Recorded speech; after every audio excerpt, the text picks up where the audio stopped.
Wait அதிகமா இருக்கிற குழந்தைங்களுக்கு மிட் மார்னிங் மிட் ஈவினிங் என்ன மாதிரியான ஹெல்தி ஸ்நாக்ஸ் கொடுக்கலாம், அது லோ கேலரி ஸ்நாக்ஸ் கொடுக்கலாம் இந்த வீடியோல பார்க்கலாம். First, fruits and vegetables. Apple, pear, guava, grapes, berries, cucumber, carrot, beetroot இந்த மாதிரியான கலர்ஃபுல் ஃப்ரூட்ஸ் அண்ட் வெஜிடபிள்ஸை யூஷுவல் ஷேப்ல வெட்டுறதுக்கு பதிலா ஒரு ஃப்ரெஞ்ச் ஃப்ரைஸ் மாதிரி கட் பண்றது, இல்ல ஒரு ஹார்ட் இன் ஷேப், ஸ்கொயர் ஷேப்ல கட் பண்ணி நீங்க ஸ்நாக் பாக்ஸ்ல வச்சு கொடுக்கும்போது கண்டிப்பா குழந்தைங்க விரும்பி சாப்பிடுவாங்க. அடுத்த குழந்தைங்க என்ன மாதிரியான ஃபுட் அதிகமா விரும்புவாங்கன்னா ஸ்வீட்ஸ், சாக்லேட்ஸ், ஐஸ்கிரீம்ஸ் இந்த மாதிரி தான் விரும்புவாங்க. அதையே நீங்க எப்படி ஹெல்தியா கொடுக்கலாம்னு பாத்தீங்கன்னா sweet potato balls, baby corn balls, health mix balls, yogurt இந்த மாதிரி கொடுக்கும்போது குழந்தைங்க ஸ்வீட்டா இருக்கிறனால கண்டிப்பா விரும்பி சாப்பிடுவாங்க. அடுத்த குழந்தைங்க கிரன்ச்சி ஐட்டம்ஸ்க்கு தான் அதிகமா எதிர்பார்ப்பாங்க.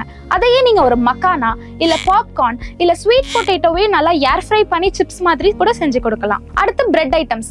பிரெட் ஐட்டம்ஸை பொறுத்த வரைக்கும் wheat bread, whole grain bread இதையே நீங்க பீனட் பட்டர் தடவி கொடுக்கறது, இல்ல ஒரு அவகேடோவை நல்லா ஸ்மாஷ் பண்ணி கொடுக்கறது, இப்படி கொடுக்கும்போது குழந்தைங்க நல்லா இனோவேட்டிவா இருக்குன்னு சாப்பிடுவாங்க. எக்கையே பாயில்ட் எக்கா தான் கொடுக்கணும்னு எந்த அவசியமும் இல்லை. அதுக்கு பதிலா நீங்க ஒரு ஸ்கிராம்பிள்ட் எக்கா கொடுக்கலாம், இல்ல பிரெட் சாண்ட்விச் குள்ள வச்சு கொடுக்கலாம், இல்ல பிரெட் ஆம்லேட்டா கூட கொடுக்கலாம். ஸ்நாக்ஸ் ஐட்டம் ப்ரிப்பேர் பண்ணும்போது குழந்தைங்களை இன்வால்வ் பண்ணுங்க.